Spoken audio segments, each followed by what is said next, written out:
Magandang umaga. So, ayun na nga, ako'y gising na mga mima.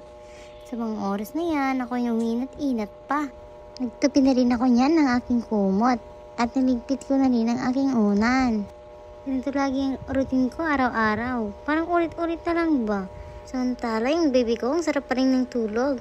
Kaya pagkatapos kong magtiklop, pumunta na ako agad sa aming tindahan para magbukas na. At sa oras na yan, gumagawa na nga ako ng yelo mga mima. Kasi naman kagabi hindi ko nagawa. Gawa nang nagloko ang baby ko. Sinasamantala ko talaga ang paggawa ng yelo mga mima. Lalo na pag ganitong wala pang nabili. At ayun na nga, napuno ko na ang aking timba. Lalagay ko na ngayon sa aking freezer. At sa oras na yan, ako ngayon magsasalansan na ng aking mga nagawang yelo. Dito ko nga napagtanto na mahirap nga kumita ng pera. Hindi ka masipag mo ng yelo, aba, sayang din ang dagdag kita.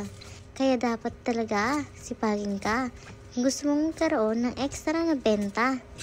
Pagkatapos ko ang nagsalansan ng aking nagawang yelo, ako na maiinom muna ng aking papaganda. Aba syempre, dapat maganda pa rin tayo para hindi tayo pagpalit ng ating mga asawa. Pero syempre, mema ko lang yun mga mima. Kung talagang mahal ka ng iyong katuwang sa buhay, tanggap kahit impacta ka. At sinishake ko na nga itong retinol shot ko mga mima. Napakadaming magandang epekto nito. Isa dyan ay nakakaglow ng skin. It prevents breakouts and it boosts collagen production. Kaya itry nyo na din mga mima. Ang lasa niya, parang nalasahan mo lahat yung nilagay mo. May lasang mapait, maanghang, matamis at maasim. Pero masarap siya. Itry nyo na din mga mima para pare-pare tayong maging maganda. Pagkatapos niyan, binuksan ko na din ang pintuan dito sa kusina. Kasi ako naman ay magluluto ng aming almusal ng aking anak. At sobrang liwanag na nga oras na yan mga mima. At ako nga ay bumalik sa tindahan para kumuha ng aking ilulutong almusal naming mag-ina. Sa mga di nakakaalam, kaming dalawang talaga ang nandito sa bahay. Dahil ang aking katuwang sa buhay ay nasa ibang bansa upang kami ay mabigyan ng magandang pamumuhay.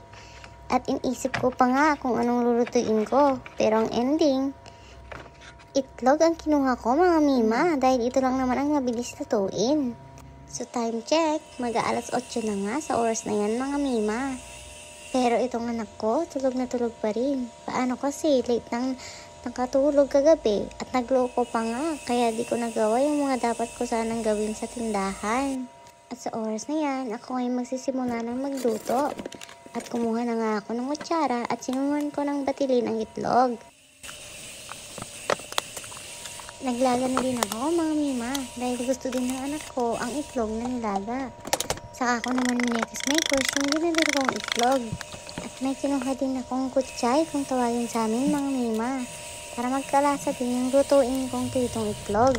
At hinalo ko na nga ito. Saka naman ako naglagay ng pampalasang asin at konting magic sarap mga mima. Saka ko minekos-mekos ulit para mag-combine naman yung lasa. Saka ko naman sinindihan yung aking kalan at kainitin yung aking lutuan. At isi-share ko na din tong aking all dispenser na nabili ko sa TikTok mga mima. Ang ganda niya kasi mapuportion mo yung ilalagay mong mantika. At ayan na nga mga mima, tapos na akong magluto. Nagluto din pala ako ng tinapa. Masarap din kasi itong pang-almusal at pinagyan ko na dito ng lemon. Binalatan ko na din yung itlog para ready to eat na ang baby ko. Pero yung isa, hindi ko pinalatan mga mima. Minsan gusto kasi ng baby ko na siyang nagbabalat. Tinahayaan ko naman. At sa oras na yan, ginigising ko na nga ang aking anak. Dahil mag-aalas 9 na. Sobrang hirap niya pa naman gisingin. Minsan, hindi ko siya ginigising mga mima. Para madami akong magawa na gawaing bahay. At yun na nga, nagising na rin sa wakas ang aking anak. Morning! Hershey and Mommy, we're gonna eat now. Wait lang. Yes. Mommy gonna ponytail. Hershey's here. Wow. Oh, you go up there now. It's okay, you can go up there. You go up there. You go up there. Wow! Oh, Hershey just wake up. Hershey gonna eat her breakfast. Hi guys, can you say hi to the video? Oh wait now, it's still hot. You need to wash your hands, okay? You need to wash your hands first. Wash your hands, wash your hands. You wash your hands now. Oh, look at the video. Hi guys, I'm going to eat now. Wait, mommy gonna get a white tissue. 1 minute. Wait, thank you. This one is a lemon. That's so sour. Let's go eat na. Yay! Hi guys. Yes, that's so hot. We're going to eat na. Do you want to eat it? Yes? Okay. Okay, it's so hot. Okay, mommy put it down. You eat it later na if it's not hot na. This one is not hot na. Mommy already filled it, okay? You want some egg? This is a fried egg. So yummy.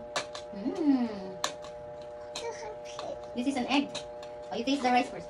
Oh, it's so okay. Just mommy go blow it.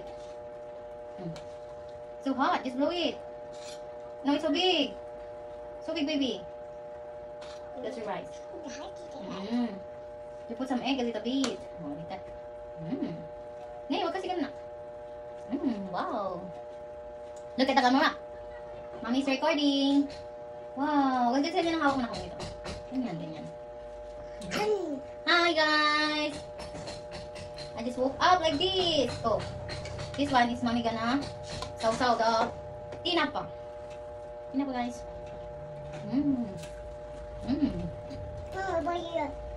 Asin. Yeah, lemon. So asin. Feel it pa? Feel it. Wait lang, mommy gonna fill the...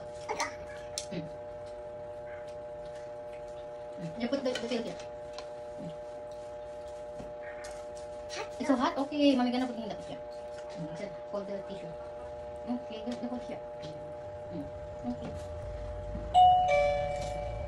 Here's my bibili. Mayan! Ay, sinabay, wala, iha.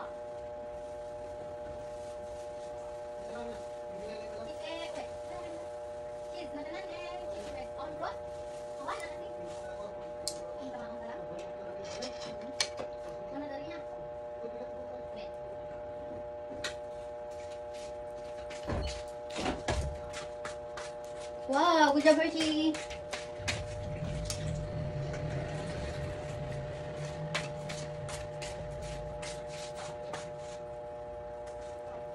Bye, guys. Ipil. Here. Pagkatapos namin kumain, pinaliguan ko na rin ang aking anak, ang Mima. Pagkatapos ko ang paliguan at bihisa ng aking anak, naisipan ko din siyang gupitan. 1 taon pa lang kasi siya nung una kong gupitan, mga Mima. Pero tingnan niyo naman, sobrang nipis pa rin ang buhok niya. Kaya ngayong araw, gugupitan ko ulit siya sa mga pagkakataon. At hirap pa nga akong gupitan siya, mga Mima. Ang daming patalastas para tumahan siya. Hay, kailan kaya kami matatapos nito? At ayan na nga, napatahan ko na din siya, mga Mima. Kaya tutuloy ko na naman ang paggugupit sa kanya. Wish me luck na lang, mga Mima, kung magiging okay bang outcome niya. Tada! Ito na nga yung mga kuha ko sa kanya, mga Mima. Sobrang hirap niya na din kunan ng mga litrato. Hindi kagaya nung baby pa siya. Ngayon, para akong nakikipagbakbakan, mga Mima.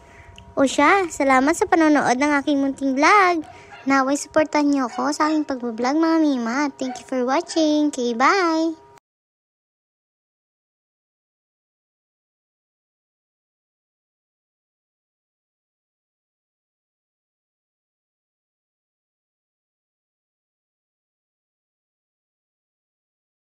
Naway supportahan niyo ako sa aking pagbablog, mga Mima. Thank you for watching. Okay, bye!